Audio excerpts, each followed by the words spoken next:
Spoilers ahead for Zootopia 2. Throughout this video, you have been warned. Zootopia 2 hit theaters and it was incredible. Everything from the trailers was expanded on and made it even better. But there was one thing missing. Something huge that Disney hinted at 6 months ago with the first Zootopia 2 teaser trailer that did not end up in the film. Now, it's not uncommon for Disney to create a trailer for a film and use clips that are not actually used in the actual film. Rogue One is a perfect example of this, with many famous shots appearing in the trailer that don't actually appear in the film. And to ensure Disney didn't spoil anything, and the fact that this is an animated movie, it's actually just as easy to create new content specifically for a teaser trailer. But what we're dealing with here is very different to that. This was an intentional choice by Disney to not include what they had shown us in this teaser trailer. And the big question is how this difference relates to the post-credit scene at the end of Zootopia 2. The culprit in question is this mysterious hooded figure found in the teaser trailer who approaches Nick, Judy, and Gary the snake on top of a building. They are absolutely terrified of him, and then it goes through a bunch of different characters, ending with the hooded figure once again. This was shaping out to be the big villain of the film, with the big question being, who on earth is under the hood? Who is the big bad behind the whole snake problem? I thought whilst watching Zootopia 2 that was going to be the main plot point, Judy and Nick trying to find out who this hooded figure is, but then the hooded figure never appears throughout the film at all. Ironically, with us talking about Rogue One earlier, in that teaser trailer it also contained a hooded figure, and I know this because we made a theory about it 9 years ago. Can't remember if we guessed it correctly, but you can check it out if you want. There'll be a link down below in the description. And interestingly, all of the future trailers for Zootopia 2, including international ones for Zootropolis 2, the hooded figure was nowhere to be seen. And then in the final film, it was also nowhere to be seen. And this wasn't by accident. This was an intentional choice made by Disney. Nick and Judy are even wearing the same clothes that they wear in the film. So this hooded figure was maybe meant to appear in the film, but then doesn't.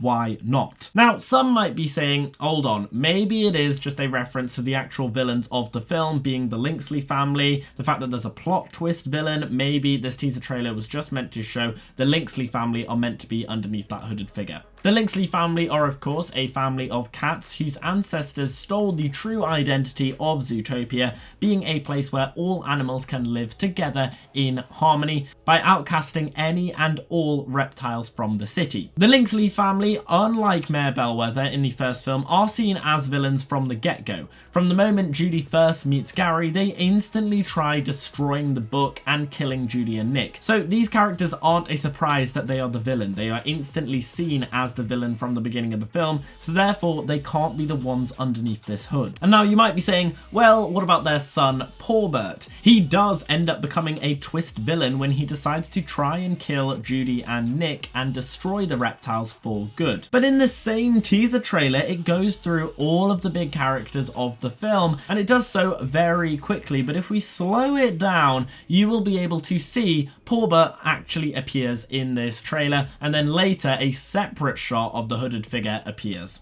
So they're not the same person. And in case you were wondering, Mayor Bellwether also appears in this, so it's not her, and so does the horse acting mayor, Mr. Big. Literally every main speaking character animal appears in this trailer, even the yodeling goats from the mountain. So none of these characters can be the hooded figure. So who on earth is this hooded figure? Well, I think the hooded figure wasn't actually being teased for Zootopia 2, but instead Zootopia 3.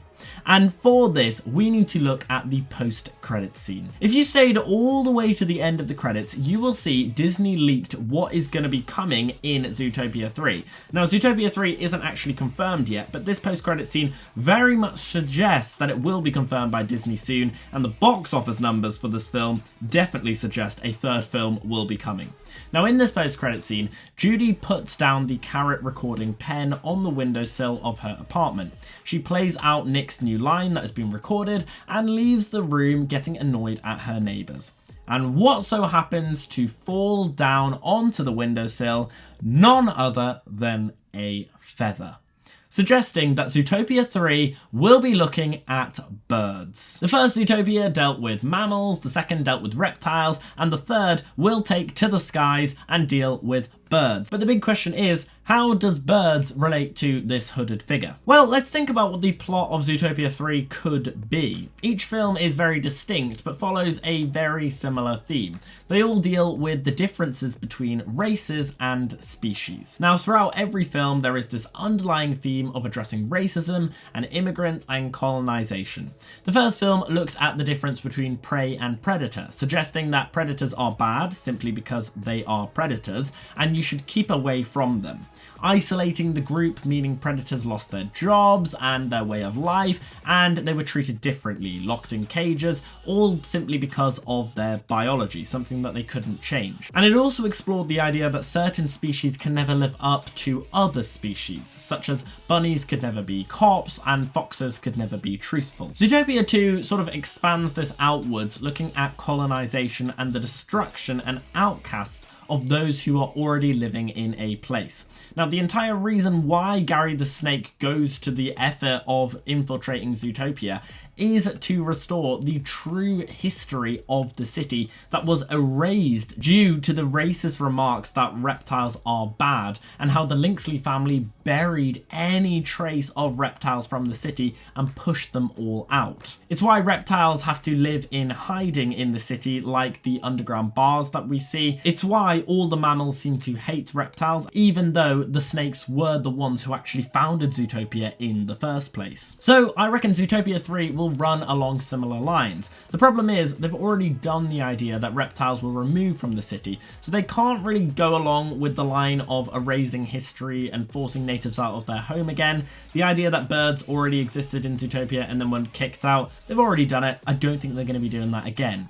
Instead, I think we might have a situation here where birds are actually seen as the bad guys, or at least some of them are definitely a problem to the mammals, even if the birds themselves might not actually be bad. The final scene of Zootopia 2 hints at where the third film might be heading. We see Bellwether, after escaping prison, try to book a flight to a different island away from Zootropolis. Nick and Judy, however, go in to catch her.